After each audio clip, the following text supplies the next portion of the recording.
आम ख़बर अवां ताईं पहुचाईंदा हलूं। कराची में जिथे मुड़स हथां ज़ाल के क़त्ल करण वारे केस की ॿुधणी थी है, अदालत जवाबदार जब्बार के पंहिंजी ज़ाल के क़त्ल करण जो ॾोह साबित थियण ते मौत की सज़ा ॿुधाए छॾी है।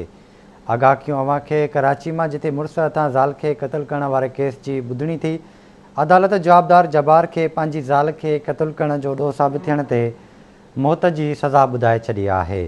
अदालत जो जवाबदार ते हथियार रखण जो ॾोह ऐं में वधीक 10 साल कैद की भी सज़ा ॿुधाई वई है। ख़बर अवां ताईं पहुचाए रहा आहियूं। कराची में जिथे मुड़स हथां ज़ाल के क़त्ल करण वारे केस की ॿुधणी थी, अदालत जवाबदार जब्बार के पंहिंजी ज़ाल के क़त्ल करण जो ॾोह साबित थियण ते मौत की सज़ा ॿुधाए छॾी है। तफ़सील मालूम कंदासीं। कराची में मेहताब शेरखान जी। मेहताब, छा तफ़सील आहिनि? जी बिल्कुल, ख़ैर तव्हांखे ॿुधाए रहियो त कराची में मॉडल कोर्ट में केस की ॿुधणी थी जंहिंमें मुड़स ज़ाल खे क़त्ल करण वारे केस थी। मुलज़िम जब्बार पंहिंजी घरवारी खे 20 दिसंबर 2019 ते गोली हणी क़त्ल कयो।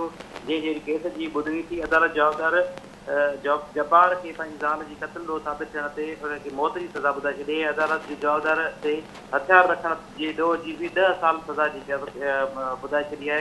एडिशनल डिस्ट्रिक्ट सेशन जज कामरान अतास उमरो 5 लाख जुर्मानो लगाए जो 5 लाख रक़म दयत की सूरत में मसूल के वापस मिली वेंदी थी। ठीक है मेहताब, वही मेहरबानी अवां जी तफ़सील खां आगाह करण लाइ।